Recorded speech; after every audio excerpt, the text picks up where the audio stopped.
வலுசற்பமானது தன் பலத்தையும் தன் சிங்காசனத்தையும் மிகுந்த அதிகாரத்தையும் அது கொடுத்திருந்தது. அந்த அசுத்த ஆலய அந்த ஸ்ட்ரக்சர்ல இருக்கிற அந்த பிசாசுக்கு வந்து பலத்தை அதாவது அங்கீகாரங்கள், அதாவது தேசத்தினுடைய ஆளுகையுடைய அங்கீகாரம் அது கொடுக்கப்பட்டிருந்துச்சு. அது ஒரு நாமம் வச்சிருந்த அந்த நாமத்தை வந்து அது யாரும் போடாம இருந்தா அந்த நாமத்தை வந்து பதிக்க சொல்லும். அந்த பதிக்கலைன்னா அதே நாள் கொன்றும்.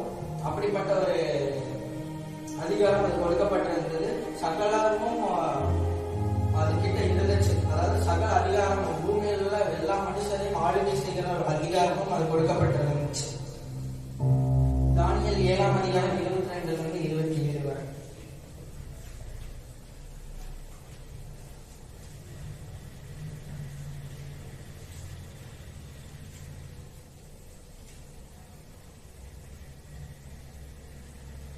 அதன் தலைமையில் உள்ள 10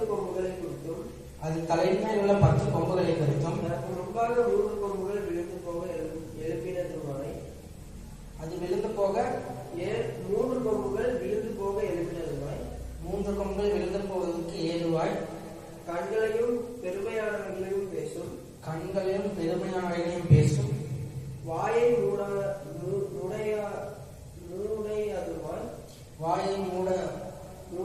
மூடாததுமாய், மற்றவைகளை பார்க்கிலும்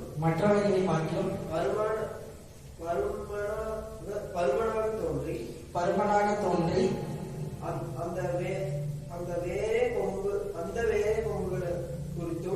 வேறே கொம்புகளை குறித்தும் அவற்றின் பொருளை அறிய மனதாயிருந்தேன். அந்த பொருளை நான் அறிய மனதாயிருந்தேன். அதாவது யோகான் வந்து பக்தியில இருந்து பார்க்கும்போது அந்த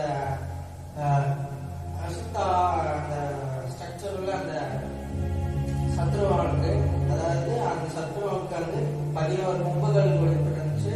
அதுல 11 கொம்புகள்ல 10 கொம்புகள் கொடுக்கப்பட்டிருந்துச்சு. அந்த 10 கொம்புகள் வந்து 10 ராஜாக்கள் இருந்துச்சா. அதுல பாத்தீங்கன்னா வெளிப்படுத்தின 17 9 10 வாசிங்க.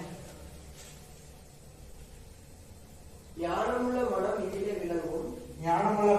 விளங்கும். அந்த 7 தலைகளும் அந்த ஸ்திரீ உட்கார்ந்திருக்கிற 7 மலைகளும், அந்த 7 மலைகளும் அந்த ஸ்திரீ உட்கார்ந்திருக்கிற மலைகளும் அப்படின்னு வேதத்துல இருக்கு. அந்த 7 மலைகள் வந்து எதை குறிக்குதுன்னா 7 தலைவர்களை குறிக்குது. அதாவது 7 ஆளுகை செய்கிற இனங்கள். அதாவது அந்த 7 கண்ட்ரிஸ், அதாவது யூரோப்பியன் யூனியன் சொல்ற அந்த கண்ட்ரி வந்து கடைசி காலத்துல எழுப்புமாமா. அந்த யூரோப்பியன் கண்ட்ரி வந்து இப்போ வந்து பிரிச்சு இருக்காது. யூரோப்பியன் யூனியன் வந்து ஒரு செட்டில்டான யூகே தனியா இருக்கு, யூகே தனியா இருக்கு. இந்த மாதிரி நிறைய தேசங்கள் வந்து தனித்தனி பிரிச்சு தான் இருக்கு. அதுக்கு ஒட்டுனா பாத்தீங்கன்னா போலாண்ட் இருக்கு, செர்பியா இருக்கு, பெல்ஜியம் இருக்கு.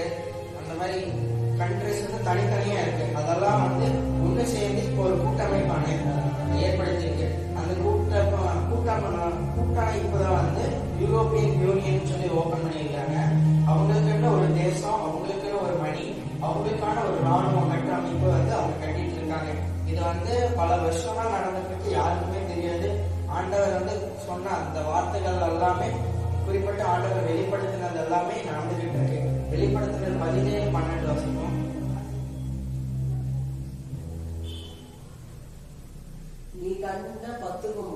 நீ கண்ட 10 கொம்புகளும் 10 ராஜாக்களும். அதாவது அந்த அந்த கூட்டமைப்பு வந்து 10 நாடு கூட்டமைப்புன்னு ஒன்று வச்சிருக்காங்க யூரோப்பியன் யூனியன்ல.